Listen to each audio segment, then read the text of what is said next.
अमेरिकी राष्ट्रपति Joe Biden की पत्नी जिल बाइडेन रविवार बिना पहले से तय किए गए कार्यक्रम के यूक्रेन पहुंच गई और वहां पर उन्होंने यूक्रेन की प्रथम महिला ओलेना जेलेंस्का से मुलाकात की।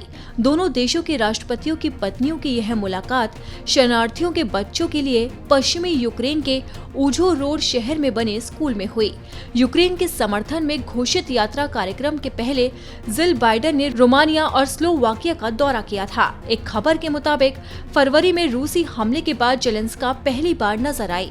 उन्होंने कहा कि हम जानते हैं कि यूएस की फर्स्ट लेडी का यहां पर आना हमारे देश के लिए कितना अहम है। दूसरी तरफ कनाडा के प्रधानमंत्री जस्टिन ट्रूडो भी रविवार को अचानक कीव पहुंचे। पूर्वी यूक्रेन और खार्किव में रूसी सेना के भीषण हमलों के बीच जिल बाइडेन और ट्रूडो यूक्रेन पहुंचे हैं। उन्होंने युद्ध के बीच में जीवन को सामान्य बनाने की गतिविधियां चलाने के लिए यूक्रेन की सरकार और वहां के नागरिकों की हौसला अफजाई की। जिल बाइडेन ने कहा कि वो मदर्स डे पर यूक्रेन आना चाहती थी, जिससे कि वहां पर रहने वाली महिलाओं का हौसला बढ़े, ताकि वो महिलाएं और ज्यादा बहादुरी के साथ अपनी जिम्मेदारियां निभा सकें। दूसरी तरफ कनाडा के प्रधानमंत्री ट्रूडो पहली बार कीव पहुंचे, जहां उन्होंने राष्ट्रपति जेलेंस्की से मुलाकात की। इसी के साथ ही दोनों ने साझा प्रेस कॉन्फ्रेंस भी की, जिसमें उन्होंने कहा कि रूस के राष्ट्रपति व्लादिमीर पुतिन अपराध के सबसे निचले स्तर के लिए जिम्मेदार हैं। इसकी जिम्मेदारी तय होनी चाहिए। इसके साथ ही ट्रूडो ने कहा कि ये पहली बार है जब मैंने रूसी हमलों की क्रूरता को सामने से देखा। इसके बाद ट्रूडो यूक्रेन के इरपिन शहर में पहुंचे। राजधानी कीव के नजदीक के इरपिन शहर पर युद्ध की शुरुआत में रूसी सेना ने कब्जा कर लिया था, लेकिन बाद में इसे खाली करके वापस चली गई। रूसी सेना के जाने के बाद यहाँ पर गोलियों से छलनी कई लाशें पाई गई थी। इरपिन में ट्रूडो ने युद्ध में हुई बर्बादी देखी।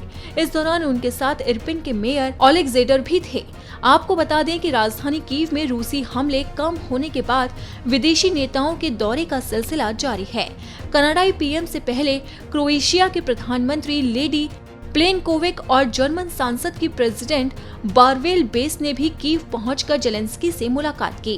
क्रोएशियाई पीएम से मुलाकात के बाद जेलेंस्की ने कहा था कि यूक्रेन और क्रोएशिया एक ही भाषा बोलते हैं। हमने रूस पर प्रतिबंधों का दबाव बढ़ाने और हमले की वजह से बर्बाद हो चुके शहरों में जनजीवन फिर से बहाल करने को लेकर चर्चा की।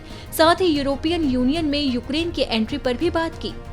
जिल बाइडेन और जस्टिन ट्रूडो के दौरे के ठीक एक दिन पहले रविवार को रूस ने पूर्वी यूक्रेन के लुहांस्क इलाके में रूसी बमबारी की थी, जिसमें स्कूल की एक इमारत को तबाह कर दिया गया।